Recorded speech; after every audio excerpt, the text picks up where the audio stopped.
What makes a great leader in sports? Championships, rings, accolades, sure.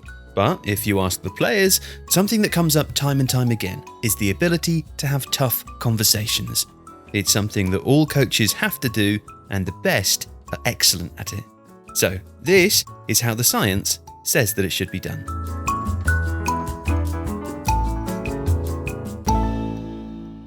Several years ago, researchers Dr. Taya Cohen and Dr. Emma Levine wanted to explore the tension between kindness and honesty. So they conducted a study centered on a simple question: what would happen if people were honest in their daily lives?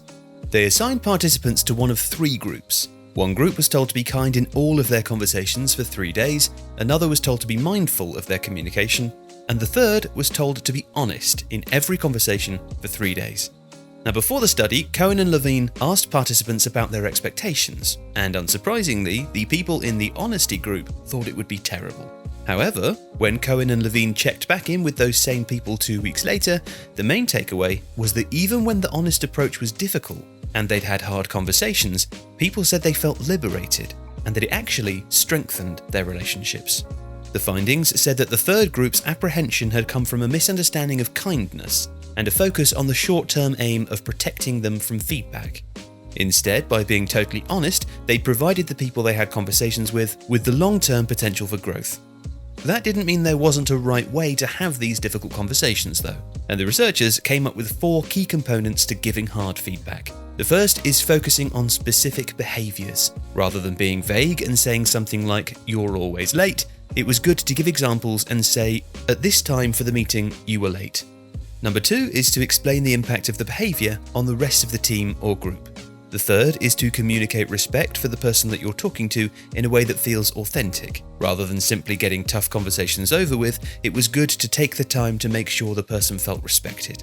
And the fourth component, identifying a path forward together and finding a process that could address the problem and lead to change.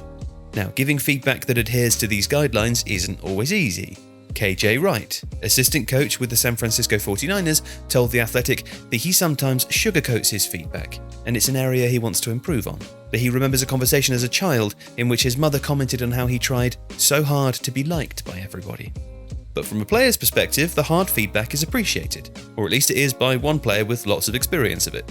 NFL quarterback Josh Johnson has played for 14 teams, the most in league history. He described the ineffective leaders that he played for as, quote, wishy-washy, whereas the effective leaders established the situation clearly and firmly, but still worked hard to help him improve each day, even if he was a long shot. And then, when that tough conversation comes, he said, "You're already prepared for it because you knew beforehand." And as for effective leaders, Greg Popovich is undoubtedly amongst them. With 5 championship rings, 3 NBA Coach of the Year awards and an Olympic gold medal across an illustrious 52-year career, Greg Popovich is one of the greatest coaches of all time. But one of the things that made him great was his ability to have hard conversations and deliver tough feedback. For example, in 2007, the San Antonio Spurs were in Miami to play the Heat in one of their final preseason games. The final roster was yet to be set, and as he arrived at the team hotel, Keith Langford sensed that it would be between him and fellow fringe player Darius Washington Jr. for one of the final spots. It was at that point that he received a knock on his door. It was Popovich. Now, in simply coming to Langford's hotel room, he'd already exhibited component number 3, respect. Typically, when a player was cut, the team manager or another lower-level employee would show up with bad news and a plane ticket. But instead, Popovich walked in and sat down in a chair, waiting for Langford to sit on the bed next to him before saying, "I really think you're a good player, Keith, and you have a chance to be a high-level player. I see it in you. But right now, I couldn't get you to be aggressive enough." And I think Darius showed a little more aggression than you did. At this point, Popovich paused before choking up.